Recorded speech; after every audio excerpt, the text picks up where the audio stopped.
Diamonds, the symbol of luxury and wealth. But who really controls this glittering empire, and how much does it impact the lives of everyday people? Today on Liberty Universe, we dive deep into the untold story of the world's top diamond-producing countries. When it comes to sheer volume, Russia leads the world, producing more diamonds than any other nation. Home to Alrosa, the world's largest diamond mining company, Russia's major mines like Mir, Udakni and Jubilee keep its diamond empire shining bright. Following close behind Russia is Botswana. Though smaller in volume, Botswana often leads in value, thanks to the superior quality of its gems.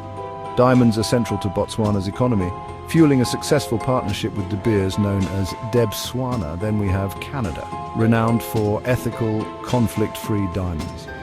Major mines like Diavik, Ikati and Gacho-Kue make Canada a major player on the global stage. Angola is another powerhouse, with significant revenues from diamond mining supporting its economy.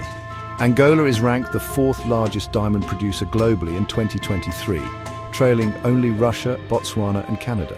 The diamond sector plays a significant role in Angola's economy, contributing substantially to export earnings and employment.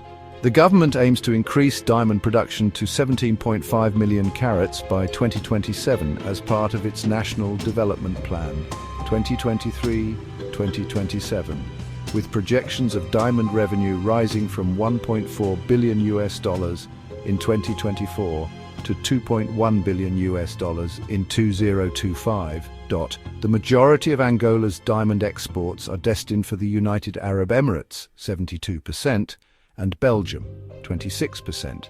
The Democratic Republic of Congo, DRC, is a heavy hitter in volume but mostly produces industrial-grade diamonds, contributing significantly to its GDP despite internal challenges.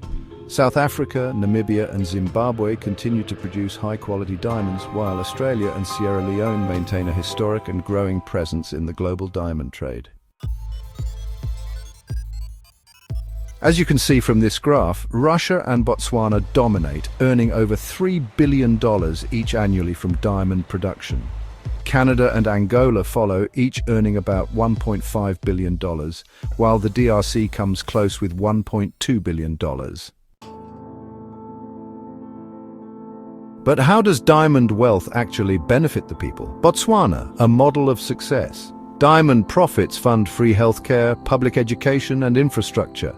It transformed Botswana from one of the poorest countries in the 1960s to a middle-income nation today. Russia. While profits bolster the national economy, critics argue that wealth distribution is uneven, with mining profits heavily benefiting large corporations.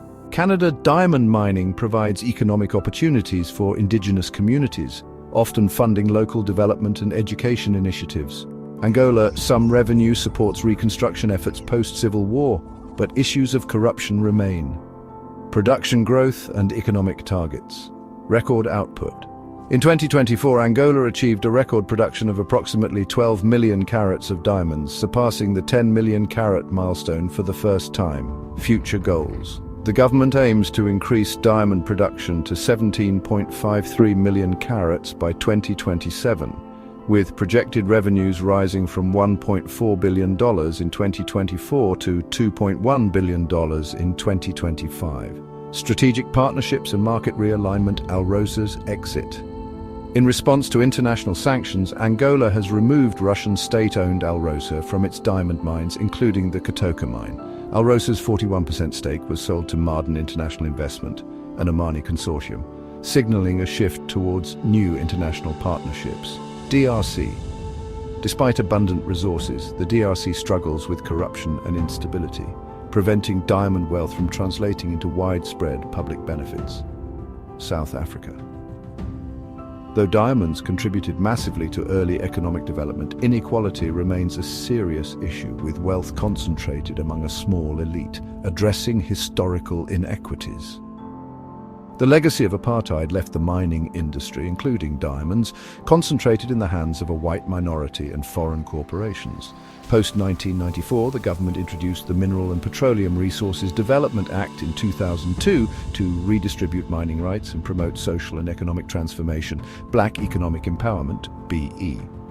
The government implemented B policies requiring mining companies to achieve 26% black ownership by 2014.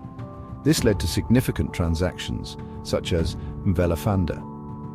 Resources Limited acquiring 20% of goldfields, African Rainbow Minerals taking over mines from Anglo Gold Ashanti, and African Renaissance Investments acquiring 30% of Sally's Limited Namibia.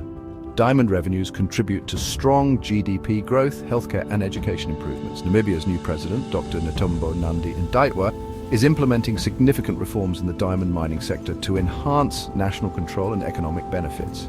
Key initiatives: increased national stake. The government is negotiating with De Beers to raise its share in diamond production beyond the current 15%, aiming for a model similar to Botswana's, which secured a 30% share in the first 5 years of its agreement, increasing to 40% thereafter. Independent Sales Channels Namibia plans to establish its own diamond trading entity, tentatively named NOR/UIS, to sell a portion of its rough diamonds independently, reducing reliance on De Beers' sales channels. Economic diversification. In response to a downturn in the diamond sector, the government is focusing on diversifying the economy, including developing offshore oil and gas resources to reduce dependence on diamond revenues. In 2022, the diamond industry contributed approximately $8.9 billion to Namibia's GDP, accounting for about 12% of the total GDP. The industry also employs around 100,000 people, directly and indirectly. Despite these significant contributions, there is a growing public opinion that Namibia is not benefiting equitably from its mineral resources, prompting the government to explore ways to increase local participation and value addition in the sector. These initiatives reflect Namibia's commitment to ensuring that its diamond resources contribute more directly to the nation's economic development and the well-being of its citizens. These measures reflect a strategic shift towards greater national control over natural resources and a more diversified economic base. Zimbabwe diamond mining faces criticism over transparency and benefit to the general population. Strategic reforms and policy updates. Modernizing mining legislation.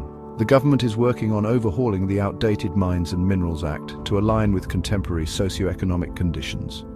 This includes revising regulations related to environmental standards, community engagement and investment processes, aiming to create a more investor-friendly environment.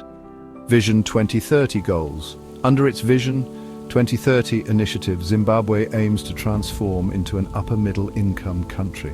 A key component of this vision is expanding the mining sector to generate $12 billion annually, with diamonds playing a significant role. Challenges and criticisms. Labor and economic issues.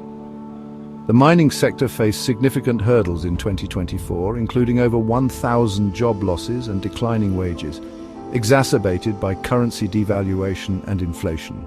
These issues have raised concerns about worker welfare and the sustainability of employment in the industry. Environmental and social concerns. Chinese mining operations, which dominate approximately 90% of Zimbabwe's mining industry, have been criticized for environmental degradation, labor rights violations, and negative impacts on local communities. Reports highlight issues such as water and soil pollution and disregard for cultural rights. Australia. Ethical mining practices benefit local communities. Lukapa Diamond Company is set to restart operations at the Merlin Diamond Mine in 2025. Acquired in 2021 for $8.5 million, the mine boasts a resource of 4.4 million carats. The project aims to recover approximately 314,000 carats, generating an estimated $246 million in revenue. Lukapa is currently exploring various funding options, including project-level debt and potential government facilities, Sierra Leone.